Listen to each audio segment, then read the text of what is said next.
Hello, everybody. Welcome. We are here for another Friday Live. It's a good one today. We are talking all things HOA because I get questions about it all the time. We're going to talk about some of the laws that have kind of are newer, some of the laws that are coming, and some things that are kind of out there for a vote. So I'm super excited to have my guest today. His name is Patrick McQueen. He's an attorney. And before I bring him in, I always like to ask this. Let us know where you're watching from because it's always helpful to know. But Patrick, welcome. Well, thank you. I Yes, appreciate the opportunity to be here. you're welcome. You're welcome. I love having somebody on that knows more than I mean, you know way more about this than I do because I mean, you see this every day. So tell me a little bit about what your specialty is when it comes to law. Yeah, so we handle anything real estate related, and that could be commercial real estate, that could be residential real estate, that could be transactional real estate, that could be real estate litigation. We certainly handle a lot of the stuff that we're going to talk about today, which Yeah. is HOA law. That HOA seem to engender either a lot of gratitude and I'm so happy I live in an HOA, or a lot of sort of dismay, and it's really interesting, and it provides for a good deal of work for our firm, and so we do a ton of HOA work as well. Yeah, I mean, we were talking a little bit before. I mean, the amount of people that reach out to me and when we're talking say, I do not want to live in an HOA at all. I want nothing to do with it. It's a lot. And so then we have to talk about kind of why is that? What does that mean? A lot of people, depending upon where they really want to live, end up living in an HOA and they're okay. Some still hate it, but I see the good and the bad in an HOA. I do. I mean, I live in an HOA. I always have. I've never not lived in an HOA. In fact, my husband and I, in our first house when we lived in Flagstaff, I mean, we were young and everybody there were second homeowners, really. And I would just went to a meeting one time, and next thing you know, I went to the next meeting, and they're like, the president retired. You live here full time. You're now the president. And I was like, what? I do not want to be the president of this HOA. And we moved. And so it was very short lived. I did not. I'm like that. This is way beyond my pay grade. I did not want to have any part of I, it. So I don't blame you. I run into people all the time, and I say, "Are you kidding me? You're actually running for a board position? Like, what are you doing?" yeah, I There's know it's the potential for liability, the potential for just fighting and nastiness is very, very high in even in sort of good HOAs. It's not good all the time, and so obviously I see the worst when things. I usually don't see them.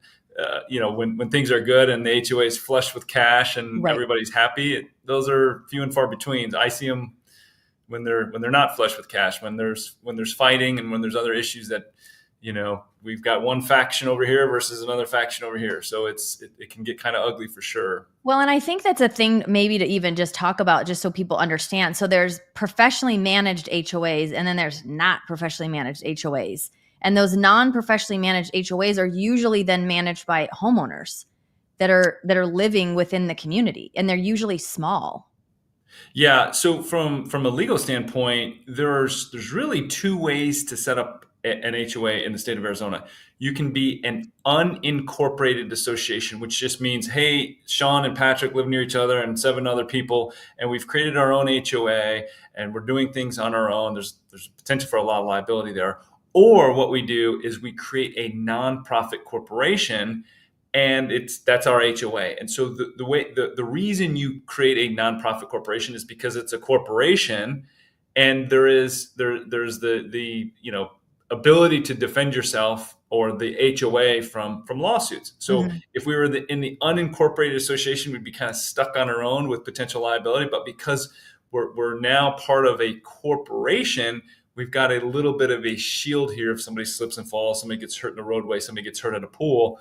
And then on top of that, most or many, I should say, of the nonprofit corporations that's the majority of what we see, probably Mhm. 95% of HOAs. A good portion of those are going to be professionally managed by a property management company. So there are different layers and different structures. Somebody recently asked me why HOAs exist in the first place. And that's a fantastic question. And the answer is it depends on what the developer wanted to do.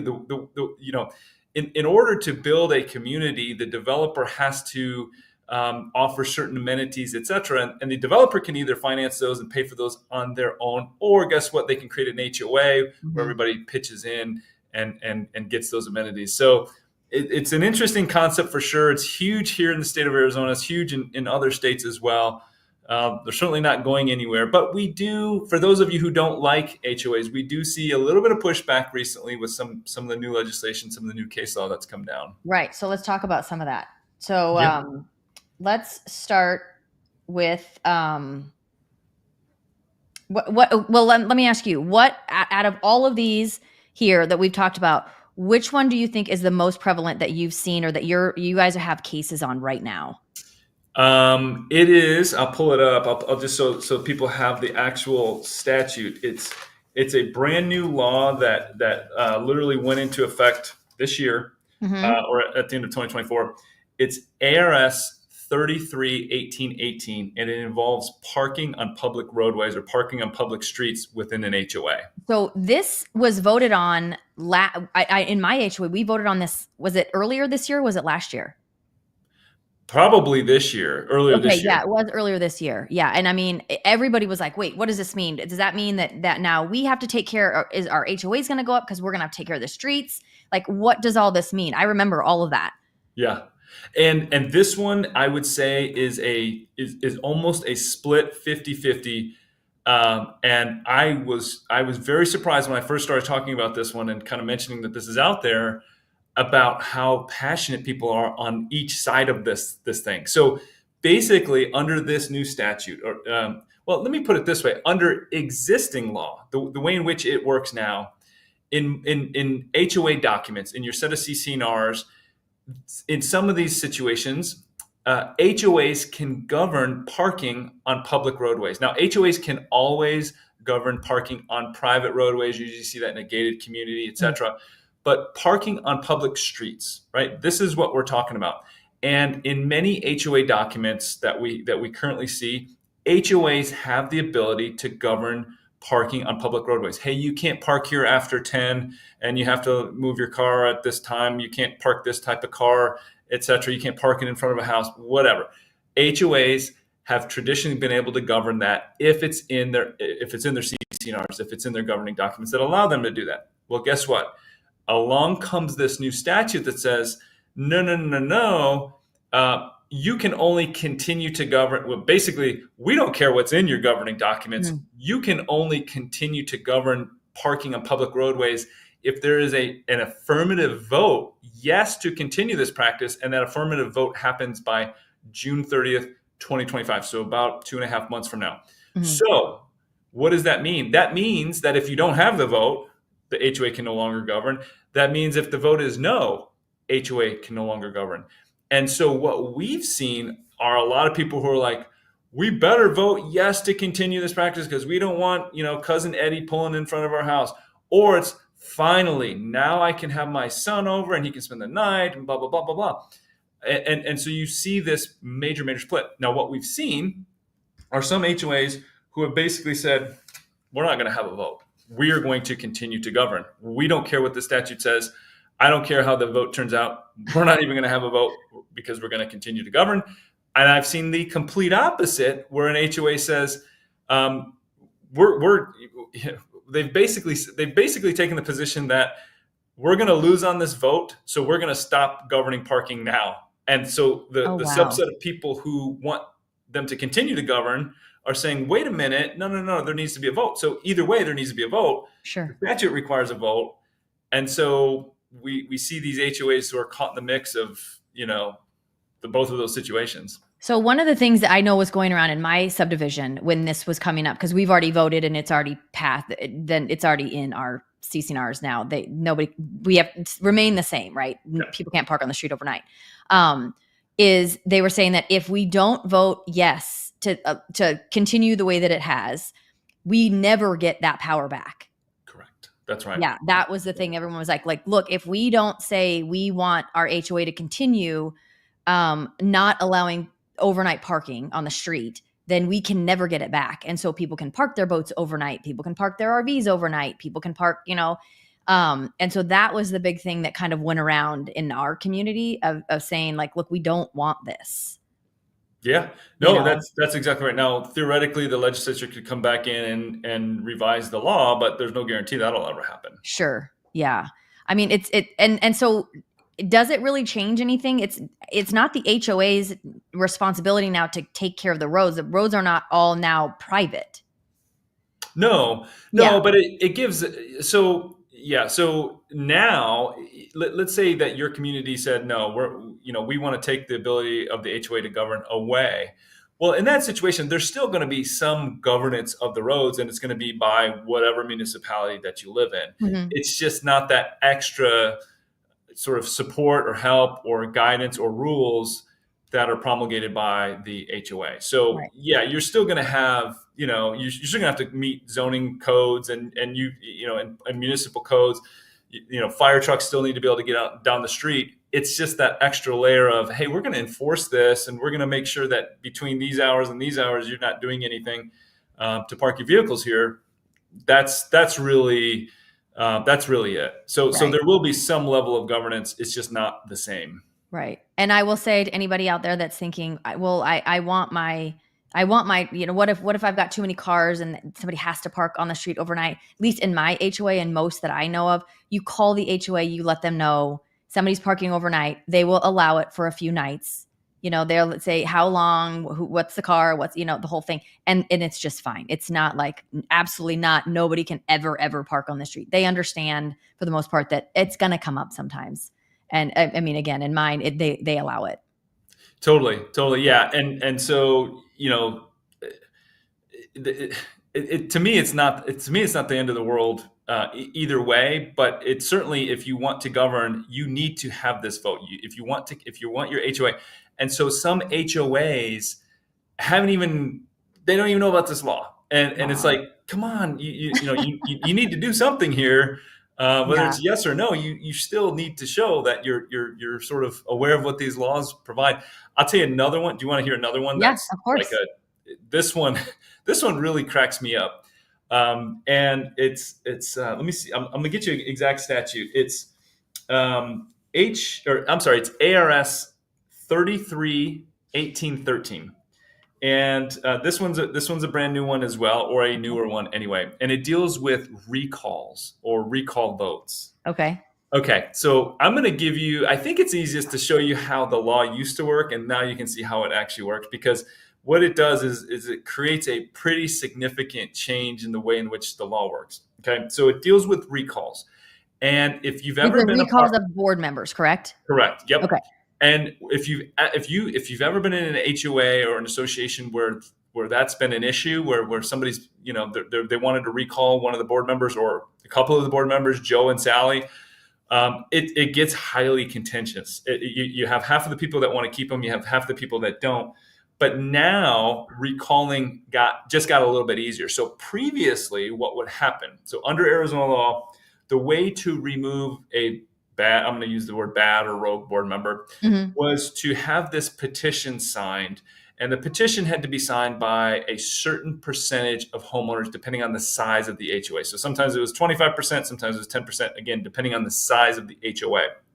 And under the statute, what was supposed to happen was, once the HOA is presented with this petition, with these signatures, Hmm. they're supposed to call a special meeting. And at that special meeting, there's going to be the issue of whether this John and Sally, or whatever I called them, is going to be recalled or not. Okay, whether they're going to be removed from their board position.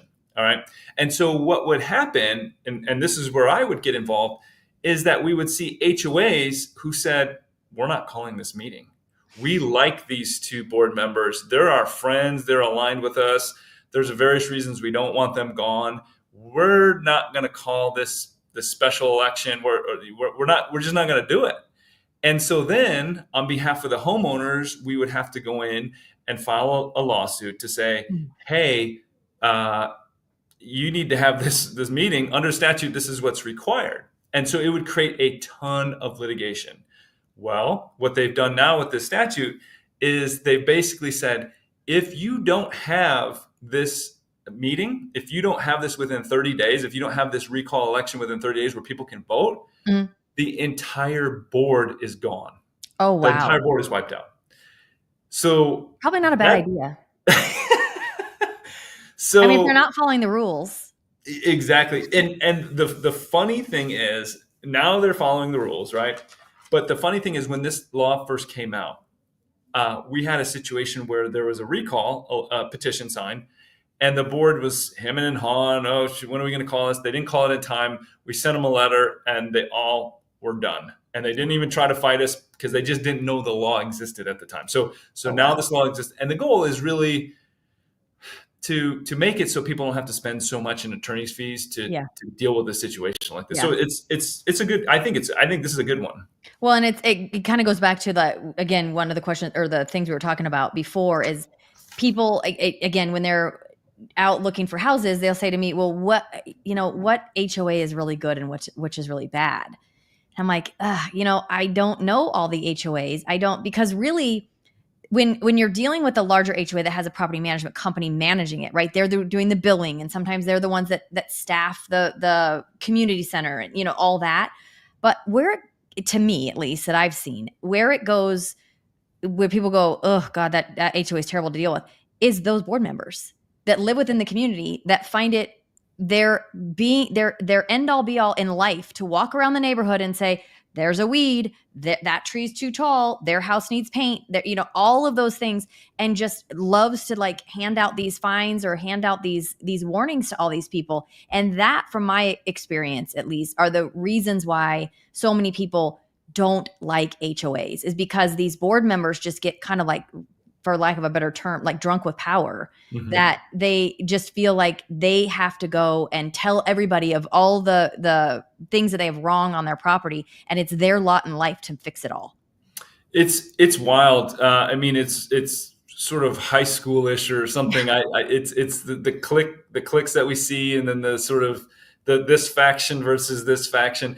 The other one that you didn't name on the list of why people don't like HOAs is because or another example anyways, is let's say I want to go and put a pergola in my backyard, and you got yours approved 2 years ago, and I want the exact same thing you have, and somehow mine won't work for the HOA. Mine does not get approved. And it's like, wait a minute, this is ridiculous. Oh, it's a new board, we have the right to do that. Well, maybe you do, maybe you don't. But there's that. There's the other stuff that we see. This one just cracks me up because board members have fiduciary obligations, and so they're supposed to look out for the best interest of the community. Sure. Well, is it always in the best interest of the community for the board member to hire their brother to handle the landscaping or the painting or all of these other issues? I mean, I had this one poor lady, this is probably 10 or 15 years ago. And she had I think it was like a eucalyptus tree or some big tree in her backyard. And it did shed and stuff like that.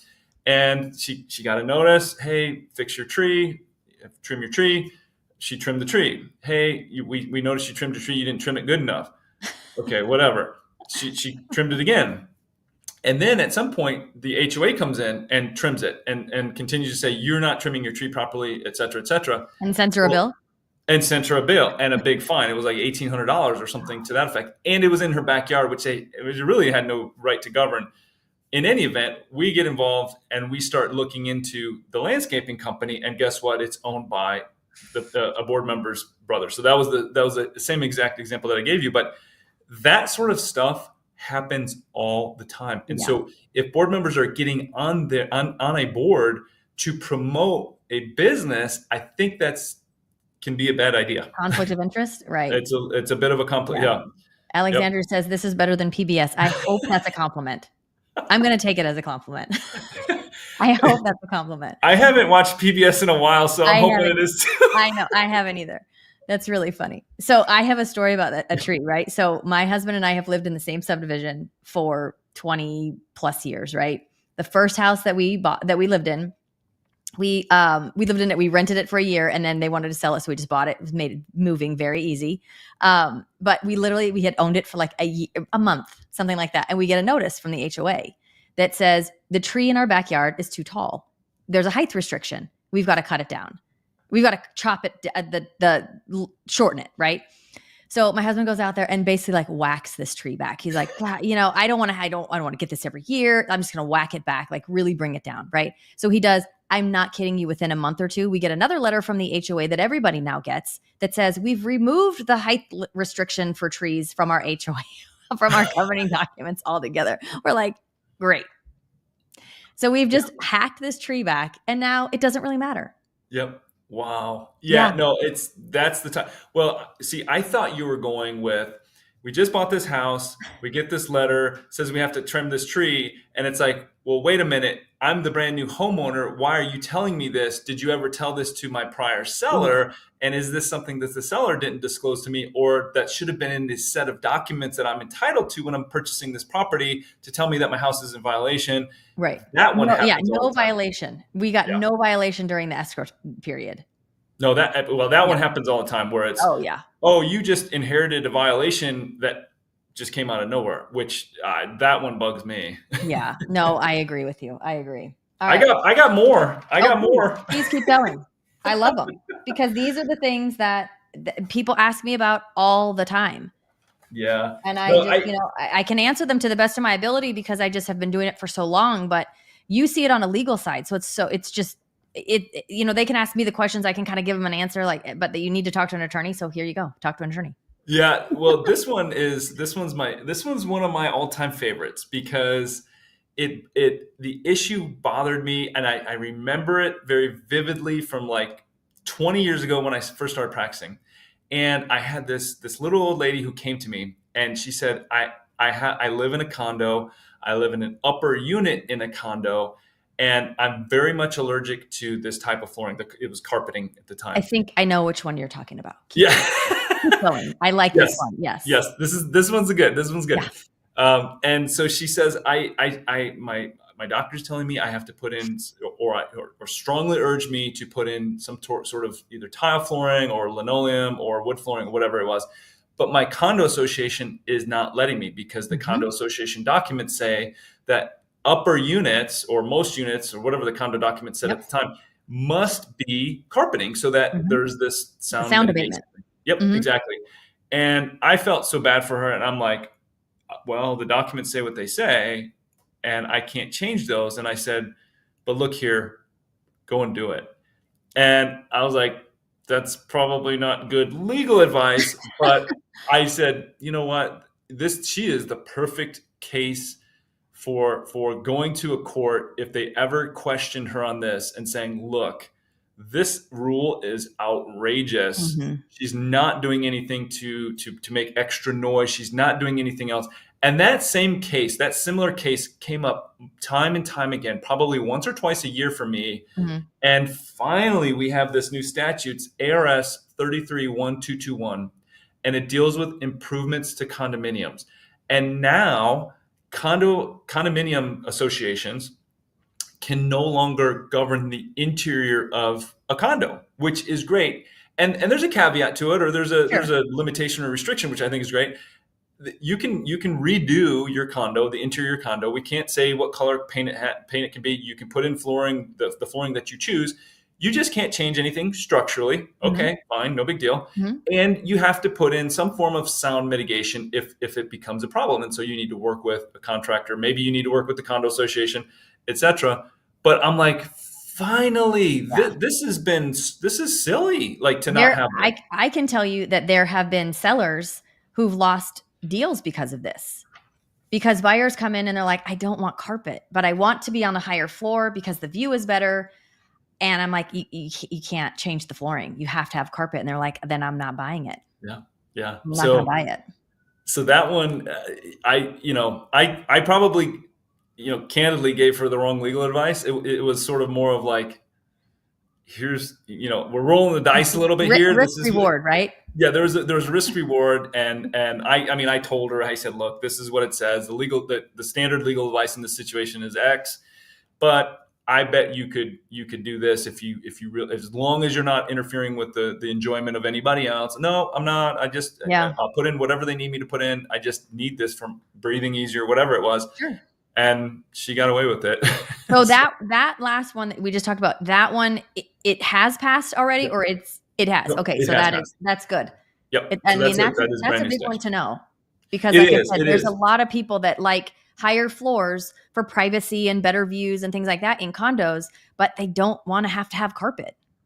Right. Right. They No. don't. And hey, as long as you're not interfering with somebody else, then you're good. Another one that's come up. You ready for another one? I'm ready. I'm Okay. ready. Keep it rolling.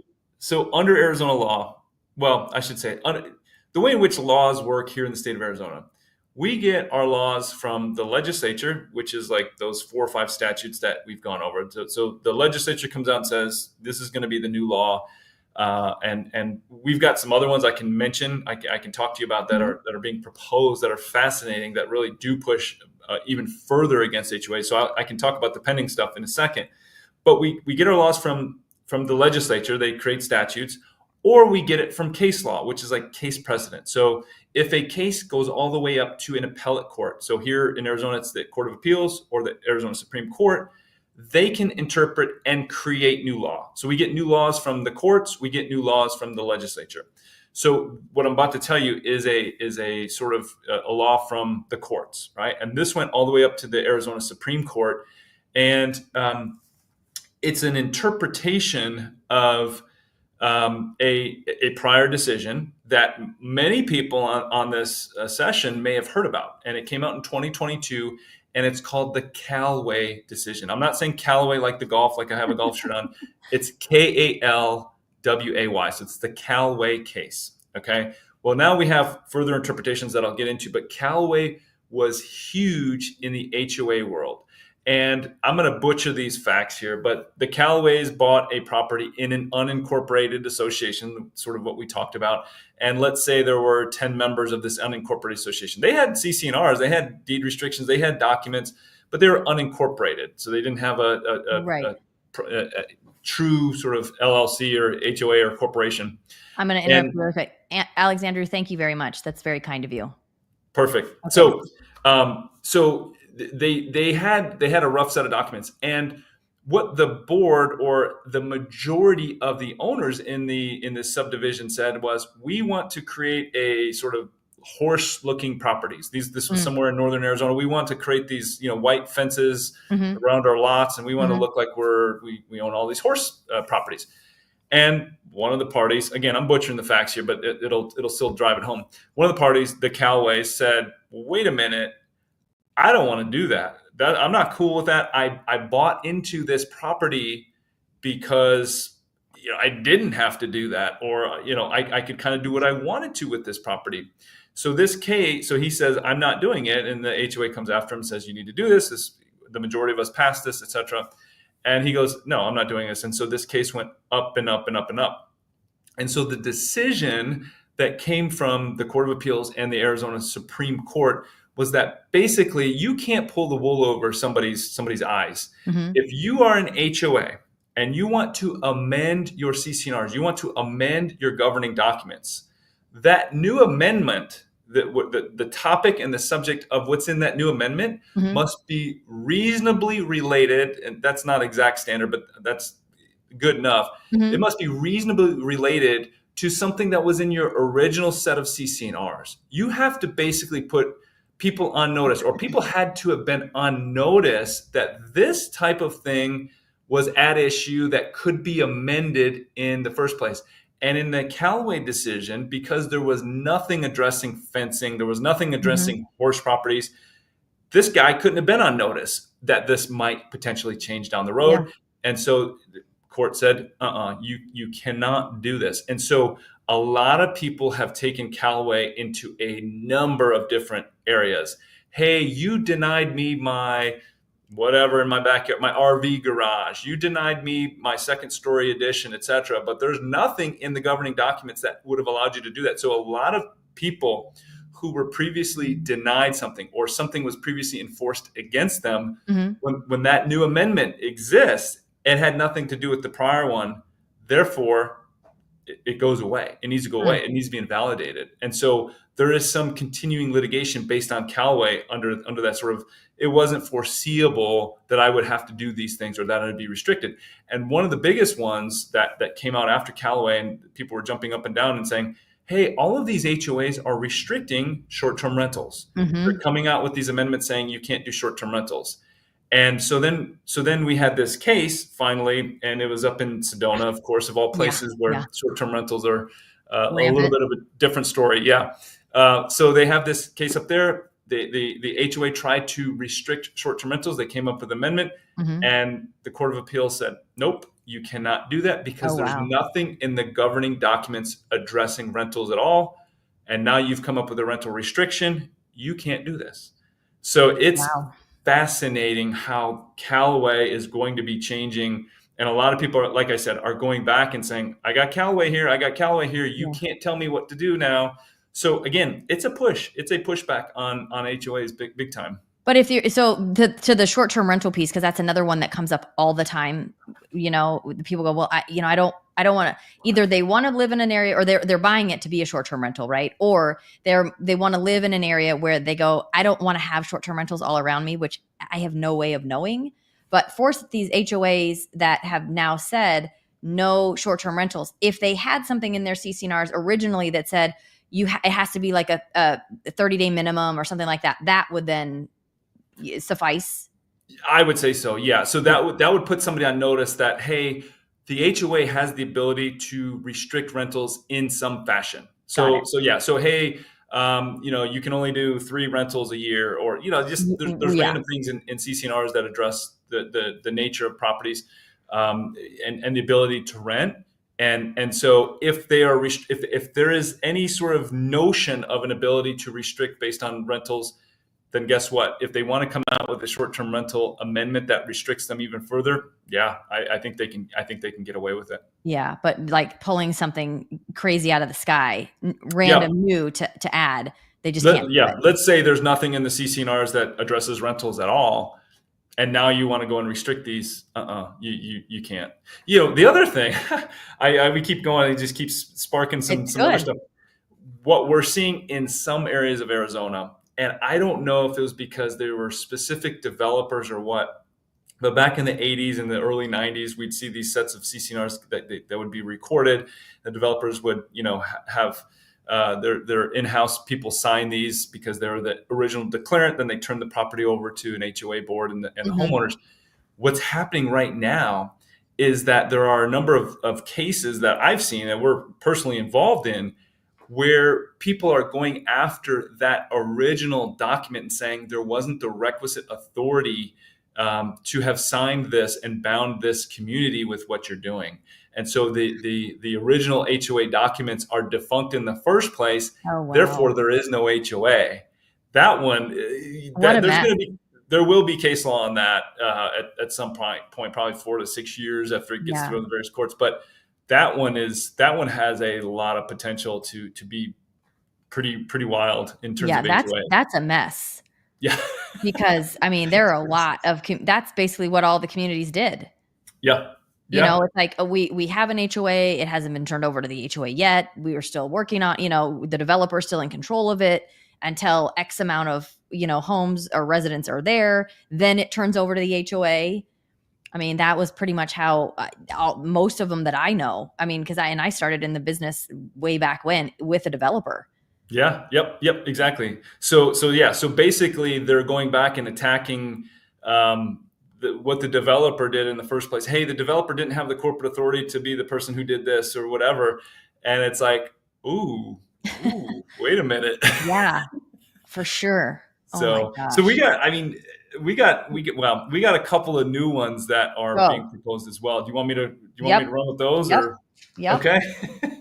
All right. Here's a couple that I think will definitely pass, right? And so they're circulating. So the ones we just previously talked about were either cases that are existing law right now, and so they're good law, or we have statutes that are already in effect, and so those are already in effect. But one of the ones that is a potential new one. Again, I'm saying potential because it still has to go through the process. It's SB 1535, and this one to me is a no-brainer. But basically it says, notwithstanding anything in the rules and regulations, notwithstanding anything in your CCNR documents about lighting on addresses and exterior lighting, you can have lighting that lights up your address. And that's safety issue. Cool. For sure. Right. We want emergency vehicles to find our place. I think that's going to pass. This next one is fascinating to me. And it's gotten through multiple levels of discussions thus far. HB 2278. So let me get into the way in which the law currently works, right? We have a couple of statutes. One applies to HOAs, one applies to condo associations. And basically, if you want records of your HOA, if you want documents from your HOA, whether it's insurance policies, you want to see service contracts, you want to see meeting minutes, you want the governing whatever it is, you're entitled to go to either the property manager or the HOA itself and say, this is a list of documents that I want. I'm a homeowner here. And within, I think it's 10 days, the HOA has to supply those documents to you. This is to somebody that currently isn't a homeowner. Yes, we're not talking about buyers yet. Yeah, we can talk about that for sure. Yeah, I wish it applied to prospective buyers. It needs to. It should, because it would address a lot of the things where, hey, is this a bad HOA or not, right? Mm-hmm. Mm-hmm. So homeowners can go in, they can say, I want these documents. And that right there can sometimes start lawsuits, because you get this, you get this set of documents that shows you these meeting minutes are way off. You considered something that wasn't on the agenda. You hired, we'll use the brothers landscaping company again. You've hired this property management company that is mismanaging things. And so you can look at these documents and say, wait a minute, this is ridiculous. I'm going to file a lawsuit based on what I found here. And so that's where a lot of lawsuits start. It's also where people just can collect information that applies to the community in which they live in. So it's kind of a double-edged sword, but that's a current statute. That's what we're allowed to do now. Now, under this new proposed statute, if you want the records, you have to show that you're seeking the records in good faith, and the board can deny your request if they don't like your stated purpose. I don't like this one. It's wild, isn't it? I don't like this, because we as real estate agents need those HOA documents. And sometimes you have a buyer that, although in the contract it states that the HOA is going to get you the documents, during your contract time period, even though we've talked about this, they have no time constraint within our contract that says they have to do it within a certain time. Right. So people always ask me, they're like, wait, but my inspection period is 10 days. Will I get the HOA documents within those 10 days? I'm like, maybe not. But you still have 5 days once you receive them to review them anyway. But there are times that I've had to go to the seller's agent, and say, my client has something very specific that they need to know about the HOA and the CCNRs. Can you please ask the seller to get a copy of those HOAs for us so that my buyer can review them? Because they're not going to move forward unless they know they can or cannot do this within the community. And so they wouldn't. So, I mean, to me, that's a good faith reason, right? I think the board is going to be more concerned with, hey, I've shown up at every board meeting to object to what you're doing, and now I want to see the records because I think you guys are a bad set of dudes, and I want to sue you. And the board goes, we're not giving you anything. Well, here's my thing to that. The guy, you can get sued without the documents anyway. Right? Sure. Yeah. I mean, and then in the legal, in your case, then you have to request the documents, and you can take the documents from there, right? You can. It just may, you may be able to take these documents quicker and say, hey, I want a forensic accountant to kind of look at these and see where the money's gone and stuff like that. But yeah, so you absolutely are entitled to those documents, irrespective of whether you get them at the beginning of the day and pay 15 cents a copy, or through discovery where, you're paying an attorney to get them for you. But yeah, so this one is problematic because it's like, well, what should be part of the board members' consideration when they're determining if you're acting in good faith? Who are they to make that determination? And by the way, I live in this community, right. These are partially my documents. Yeah. It's my right to see these and review them. I mean, for my HOA, they're posted on a website that I can, you have to log in. You can't just get them. I have to log in, and then I can pull them down. I can download them. I I think, mean, I mean, I think that's a best practice. I think HOAs that are doing well probably do something like that. They have this sort of availability. So they're like, hey, we're transparent. Here you yeah. go. You don't even have to pay for this.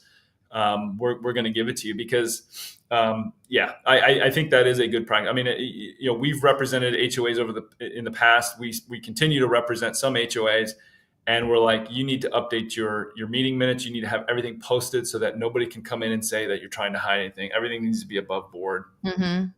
Yeah. Jim, you always come through. Maybe it would be helpful if the seller or seller's agent gets a copy when they decide to sell, so they are already available. That's common sense, Jim. Unfortunately, Jim. I wish half the time when I request this from the seller's agent and then they go to the sellers are like, I have no idea how I would even get them. Yeah. I don't know where to go. I don't know what to do. I don't know. I don't know how to get them. So we as agents then try to call and get them. And then oftentimes the HOA they won't give them to us. Oh yeah. You're not so-and-so property owner. We're not doing it. We can't get them.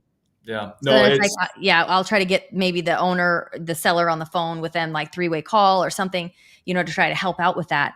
But I agree. I mean, some of this stuff, in my opinion, again, I think that it needs to be more transparent so that those people that are really, really concerned about it or really want to review those documents have the time. I just think it would save everybody in the long run. I feel the same way about the seller's disclosure. I think the seller disclosure should be mandatory that it goes into MLS with the listing, not 3 days after the contract acceptance. Because, I mean, you get so many questions answered right off the bat with that disclosure that buyers want to know. I'm all for more. I think that's a good idea. Yeah. I mean, I think that's, I think that's good. Yeah. More transparency, more, disclosure just right off the bat, in my opinion. But it would sort of potentially eliminate some of the sort of tire kickers that are coming out and let's see if we can get a good deal and then knock down the price even more after we get this. It's like, no, you had this from the beginning. We're not changing the price. Right. Yeah. Right. I mean, it's the same thing. Again, we were talking about with the HOA addendum, it's hard for us as real estate agents when we are going, well, first of all, the HOA addendum is written such that it says the seller needs to fill it out. Right. The problem is the seller doesn't know any of the information that is supposed to go there, nor do they know where to get that information. Yeah. So we as agents help out and we call the HOA, offices and we try to figure all this stuff out. The problem is that on our HOA addendum, we have what is a transfer fee, what is a capital improvement fee, what are the prepaids, and what are the disclosures, right? And any other. The problem is that some of these HOAs call these fees all kinds of different things. And then it comes to, where do you put it? Is it a transfer fee or is that a capital improvement fee? It just is. I feel like it all needs to be streamlined and everything should be required to be called the same thing. If you have this fee, this is what it is called. You don't get to make up a name for it. Just my opinion. I wish it was that easy, but I think there's so many document sets out there and so many different CCNRs and that were recorded at different times. And so, half the time the developers would call it one thing and this developer would call it another thing. And then they'd bury it in the CCNRs or their attorneys would. And we didn't have this sort of, even an HOA addendum, so it's just going to continue to be a mess, particularly on exactly what it is you're talking about. Because it's like, I don't know what you're talking about here. Is this the transfer fee that you may or may not be able to even charge in the first place? And then HOAs are going to try to bury in other fees in some instances as well. Yeah. So Michael, he says, I live in Silverstone and have commented on things on your live streams a few times. Thank you. I love my HOA. My complex is spit and polished 95% of the time. Love it. That's great. And Silverstone's a newer one. They're a newer community. They're up by where on the property where Rawhide was. Oh, a long time ago. Yeah. Newer community. I love to hear that that they're good. And that's the thing that I always try to tell people. I'm like, not all HOAs are bad. They're not. I mean, and oftentimes they really do help protect the overall value of people's homes and the community, but you get that one time that you had a bad experience and now all of them are bad. And we could say the same thing about my profession, your profession, in all honesty. I mean, let's be honest. Yeah, 99% are good, but there's the handful, There are. I'm glad he mentioned that, and because Yeah. I don't want to be I don't bash on HOAs. There are problems with some, for sure, but Yeah. for the most part, I think most people are trying to do the right thing. There are just these sort of exceptions because there's so many HOAs that just, some of them just don't understand things. I personally live in an HOA that I love. I think I pay $25 a month or somewhere around there. Mhm. I got access to pools and green Yeah. belts and whatever. And nobody ever really, they're not patrolling and looking, and they're pretty cool. Right. And Yeah. so I'm fine with it. Yeah. But that can be the exception in some instances. And I mean, I get it. So I would say the majority are probably just fine. But of course, as an attorney, as a real estate attorney, we're going to see them when they're not fine, Right. Exactly. when Yeah. the money's missing or whatever. Yeah. So Michael says there are 6 people on the board. They run a tight ship. I got your other little message. They run a tight ship. I'm with you. You have 900,000 in surplus. That's a lot. That's great. Because that community is, I mean, I don't think it's not that big. So 900,000 is great.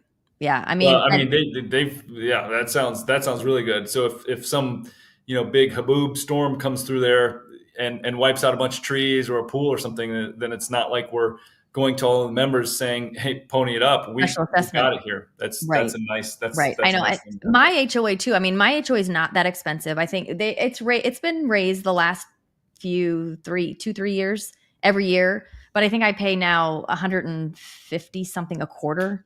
Not that. I mean, and I have pools and trails and all kinds of things. I mean, I just got a notice the other day that said that we've got a new system. I mean, we have to paint our house. We have colors that we can paint our house, and now that has to be approved. We can't just go get the colors and then paint. It has to be approved so they know. But to me, I look at that stuff and I go, I'm okay with it.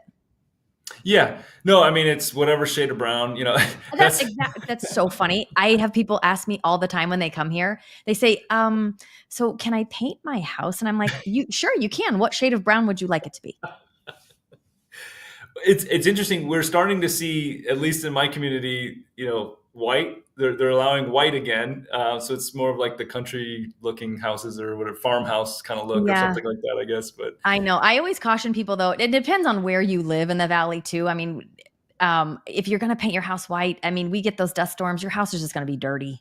It's going to get crushed. Yeah. It's going to get crushed. So Michael, you pay $235 a month. I mean, that's not cheap, but I mean, you're getting a lot too. I think in yours, I could be wrong.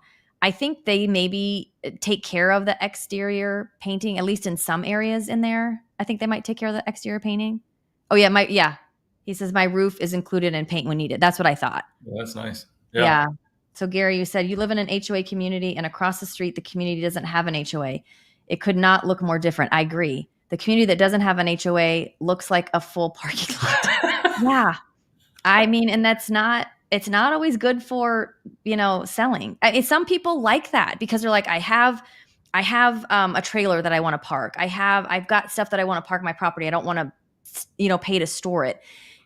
And to each his own, I mean, if that's okay with you and you want to live in an area like that, there's areas that you can live in, that are similar to that, but most people don't. Yeah. No, you're exactly right. There's plenty of that. And it is an interesting, once you hit HOA versus non-HOA, there's a noticeable difference, and it just depends on what you like. Yeah. Couple of other statutes that are on the table right now that I did want to mention. I'll get them in real quick. So we're good. This one deals with HOA attorney's fees. Okay. This is always a hot button issue. Of course, I'm a real estate attorney. Michael doesn't want to see a pink motorhome. Yeah, I don't either, Michael. I don't either. Sorry. That's good. Go ahead. That's awesome. We had somebody paint their house pink just down the road from me, and we're in an HOA, and of course it stayed there, and they sort of like come and get me, and they did. But yeah. Anyway, so the pink motorhome, that's funny. So HOA attorney's fees is oftentimes a big deal. So what can turn from, hey, we're the HOA, we're enforcing this weed violation, or you didn't put your garbage back and you owe us $250 or $150, Somehow, when they get an attorney involved, it then turns into $5,000 of attorney's fees plus your $250 fine, plus late interest, plus late fees, all this stuff. And you're like, what just happened? Like, Yeah. did you hire the most expensive attorneys in the world or whatever? And so there is this new statute, or I should say it's a proposed new statute. And again, I don't know if it's going to pass or not, but it's HB 2865. And it basically says HOAs can no longer collect attorney's fees if they prevail. But Mm. if homeowners prevail, they can collect from the HOA. Oh, wow. So this has the potential to be to almost even out the playing field kind of a thing. That's the goal behind it. Again, I don't know if it's going to pass because it really breaks from tradition. Yeah. To me, the easiest way to look at this is to say, okay, look at the contract. That the CCNRs are a contract. They create property rights and they're also a contract. Look at this, and see what it says. That's what's going to govern who can collect attorney's fees. And that's traditionally how it's been. But this new statute is basically saying, don't look at that. Look at this statute. And if the homeowner wins, they get attorney's fees. If the HOA wins, they can't collect attorney's fees from this offending homeowner. I don't know. Yeah. I mean, I'm a little bit of the opinion, like if you're going to file a lawsuit, you should pay for yours and the other person should pay for theirs. Yeah, I agree. And I know it's always that, well, if you win, then I'm going to request that you pay my attorney's fees. And I get that. I don't know. That's a tough one. It's an attempt to dissuade people from, if I don't pay this fine, then I'm going to get hit with another $5,000 of attorney's fees. And so it's an attempt, I think, ultimately the attorney's fees provision is an attempt to create some sort of incentive to clean up your act, I guess. Yeah, to not have to worry about. But anyway, so that to me is a big game changer. And then I think my favorite new one, it's HB 2866. And it deals with the unlawful enforcement of CCNRs by an HOA. So let's say that you put in a pergola in your backyard and you went through the process and this is probably not a good example, but you went through the process, you got all of the approvals you needed, and 2 years later, 3 years later, there's a new board and they go, we don't like your pergola. But you're like, hey, look at this. I have this approval here. What are you talking about? We want you to take it down. And if you don't take it down, we're going to make you take it down. And here's a lawsuit to make you take it down. Let's say that you show your approval. Hey, you guys told me I could do this 2 years ago. There's nothing that's significantly changed. I haven't changed the pergola, and you win. That first offense, that's considered an unlawful enforcement by the HOA. You have the ability then to say to the court, hey, I want my damages for whatever I'm out here, probably your attorney's fees, be it in that situation. But there's also a statutory penalty now of $1,000 for the first offense. So the first unlawful enforcement by the HOA gets that person $1,000. The second time the HOA does this, they go after somebody for doesn't matter if it's a different issue, could be the same issue, etc. $10,000 fine on the HOA. Third time they do it, $100,000 fine against. So you want to be HOA. the third person in line on this. But so to me, if this one, I think what I've read and I've heard so far is that they may keep something like this, but that $100,000 penalty is going to be significantly reduced. Maybe it goes to 1,000, 5,000, then 10,000. Yeah. But here's the deal: like, if you're not involved in this and you're not one of the three that's been affected by this or what have you, and you have to chip in because your board has made a wrongful decision to go after somebody or et cetera, I'm not going to be too happy. Well, I was just going to say that. So those fees obviously come out of, the reserves, the HOA. So that's draining the reserves. And I would say first offense, whoever, maybe a portion of the board or whoever was making that final decision, bye-bye, you're off the board. You're clearly not following the guidelines. Second time, maybe somebody else needs to be removed. Like that to me, it looks like you're spending my money in a way that I'm not okay with. Right. Right. And I don't want to be penalized because you're making bad decisions. Yep. No, that one to me, when I read that at the beginning of the year, I'm like, jaw dropped. I was like, that has the potential to be pretty gnarly if you have a really bad HOA that just Yeah. kind of makes a mess of things. Money hungry. Okay, I want to talk about a couple, and we can be fat. Like, there is one. Where did it go? Shoot, we talked about this before. Oh, there it is. We didn't talk about HB 2442 yet, right? No, we haven't. Okay, so HB 2442, and this one is not passed. Correct. So this one says, unless the governing documents provide a lower limit, planned community boards cannot increase regular assessments more than 10% each year without majority member approval. This is something that I'm asked about all the time when it comes to dues for an HOA. How much can an HOA raise their dues every year? Like, can they just like say it's $200 a year? Can they just say next year it's $400 a year? So this would, if it's not already in the documents, this would say absolutely they cannot. Correct. Well, absolutely they cannot more than 10%. Right. Yeah. So it is a ceiling on an increase unless the governing documents say something else. And so yeah, I mean, we run into situations all the time where, you're like, wait a minute, what just happened? The price of chlorine just went up that much, and you're going to pass this along, the need for all of these things. And so it becomes very difficult. I mean, it may price people out of communities. I've seen in some communities, people are like, oh, I want to buy in a golf course community, etc. Well, look what's just happened in some of these golf communities where the HOA and all of the other amenities have gone up, and you're like, I can't afford this anymore. This is crazy. And so this would be an effort, and it may be a helpful selling point for real estate agents out there to say, look, by statute, this is the maximum that they can do this. So if you're comfortable here and you're comfortable perhaps with a 10% increase, then this is the spot for you. Right. I mean, and I mean, that is 10% a year. So it's like, could it be raised 10% every year for a few years? It could, you know, but at the same time, I feel like at least it gives an answer of some sort to that. Again, if it's not already in the documents. I mean, I have seen some CCNRs that do say we will not raise it more than 3%, 4%, whatever that looks like. And I mean, 10% is a lot. I'm not going to lie. I think it's a lot too. I do. I think that's pretty high. And what we, in leasing situations and other situations, we're like, okay, go to CPI, use CPI. That seems to be fair because that's going to encapsulate a lot of things. Or use 5%, but 10%, yeah, that's fairly aggressive. It's a lot. Jody asks, I think you say in Arizona a clothesline, or is Arizona a clothesline allowed state that the HOA needs to allow? So I don't think so. I don't know. No, I don't think so either. We have an attorney with us.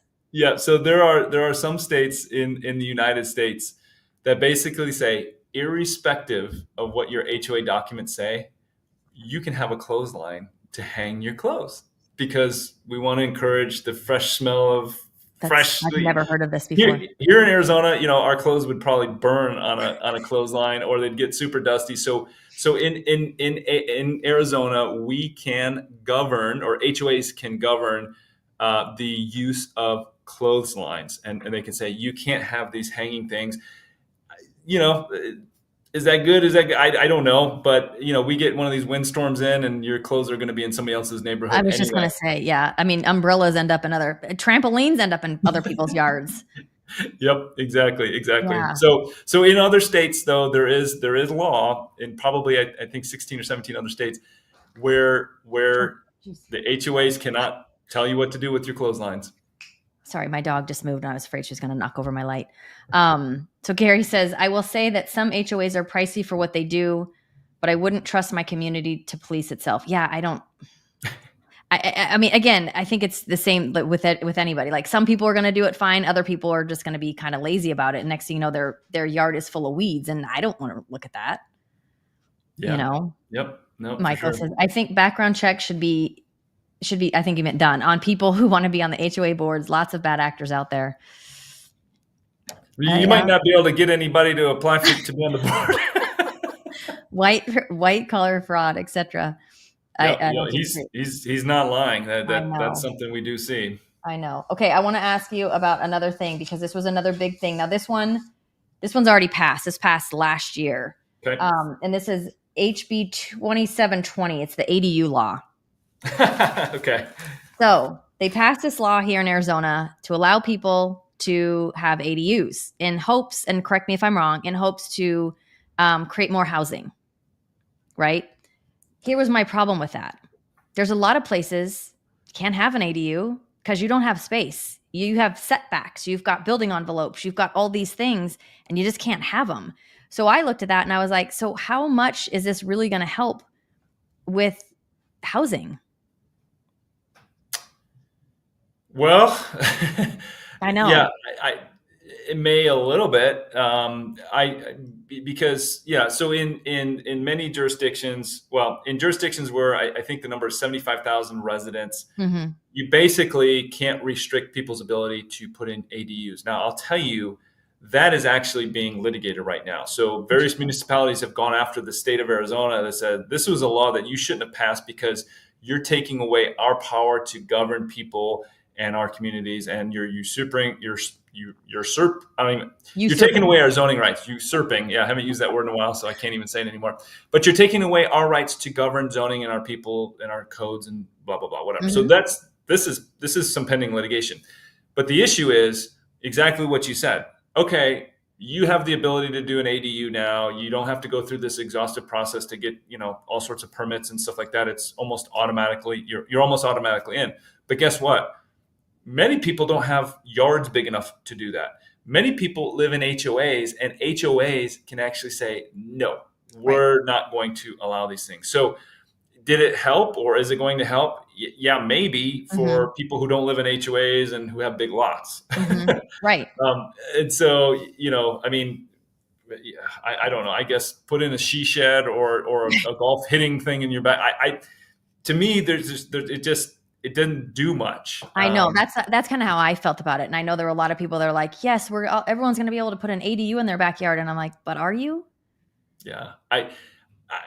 We haven't seen this sort of big proliferation. We haven't been asked a lot of questions. I'm going to put in an ADU. What do I need to worry about? Yeah. It just doesn't happen. And HOAs, particularly because that's what we're talking about, they can still govern. Right. I got an interesting one on this sort of topic. So let's say you live in an HOA community, and in your HOA documents, the HOA documents say nobody who lives in this community is allowed to possess guns. So this is actually a related question or a related issue to this ADU thing.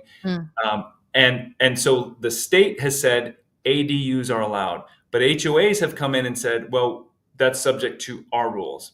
And so the question became, and this was a case that was in a different state. I don't think HOAs would try to govern gun rights in Arizona, but this HOA basically said, if you want to live in our community, you cannot have firearms. This was not in Arizona. It's not in Arizona. Yeah, Okay. It's not in Arizona.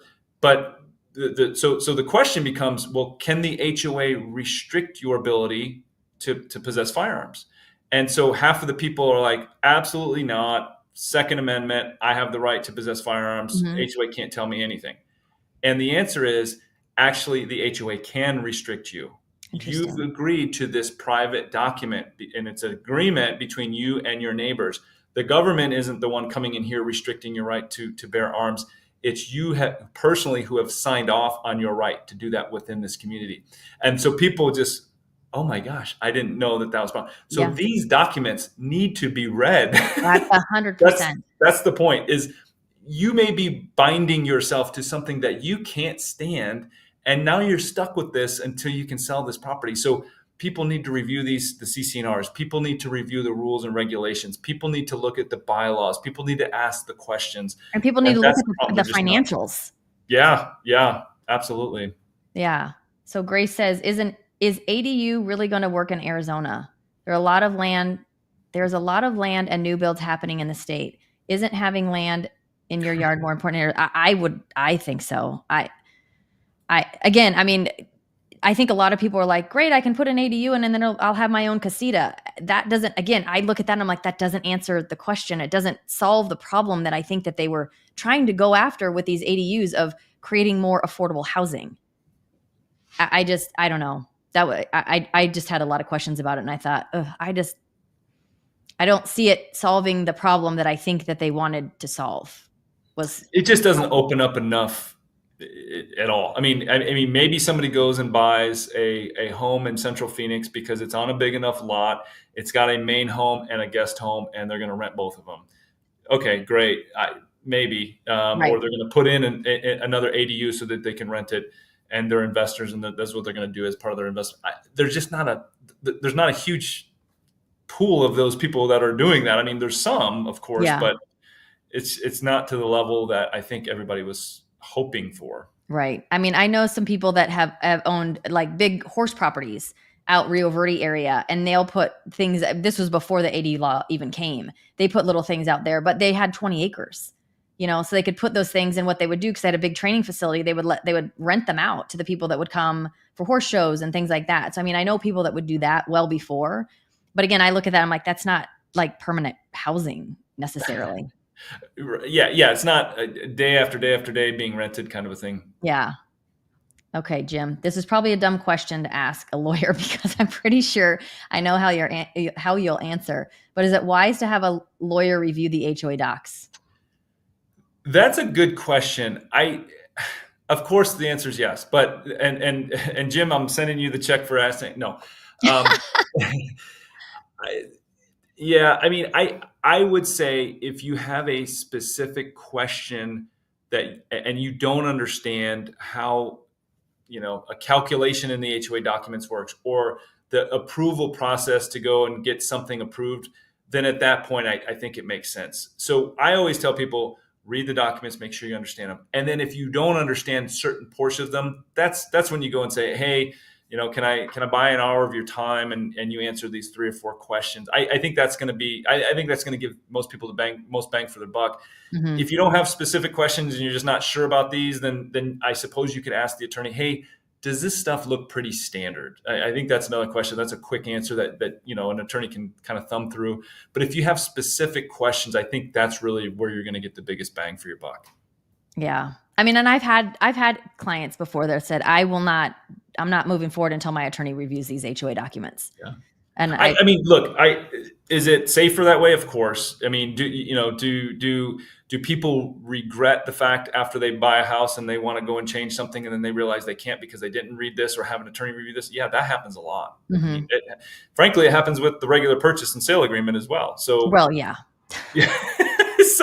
So people are like, oh, I agreed to that. I guess now I got to live with it. But it is like, I think there is, what's the saying, the pound of whatever cure, or half an ounce of prevention is worth a pound of cure. Okay. I was going to say, I can't help you with this one. I don't know where you're going with that one. But yeah, I do think, I really think actually people should, in connection with a standard regular old real estate transaction here in the state of Arizona, real estate agents can draft the contract. They're constitutionally allowed to do that. They have a license to do that. But there are parts of the transaction that I do think need to be reviewed. In particular, are the deeds. So a lot of times people will come in, the buyer will come in and just say, well, I think I want community property with right of survivorship, or I want this designation because I'm buying this house with my buddy. And then it's like, what happens if things go wrong? Like, what are the tax consequences? What happens if one of us dies? And so that to me is really where an attorney could come in on a lot of these real estate transactions, because title companies are going to just send you a form and say, which one do you want? Pick one. And real estate agents really shouldn't be saying, well, if you do this, then this, and that's probably beyond the scope of what they should be doing. Yeah. And I mean, oftentimes people have trusts, and that document is going to help with all of that. But I agree. I mean, because it's different here than it is in other states. And I have a lot of people that move here from other states, and they don't know what some of our like joint tenant with right of survival, like what is, like, we don't have that, Yeah. and that's Yeah. like, and we're a community property state. So what does that really mean? Well, right. It means we're different than, 42 of the other states. Right. It's definitely got some weird nuances here in the state. Absolutely. Well, hopefully we gave you guys all some good insight about some new things that are coming, things to look out for. And Patrick, thank you so much. Yeah, my pleasure. Happy to do this. Yeah. Thanks very much. All right. I will see you back. I'll see you guys next Friday. Thank you. Have a great weekend.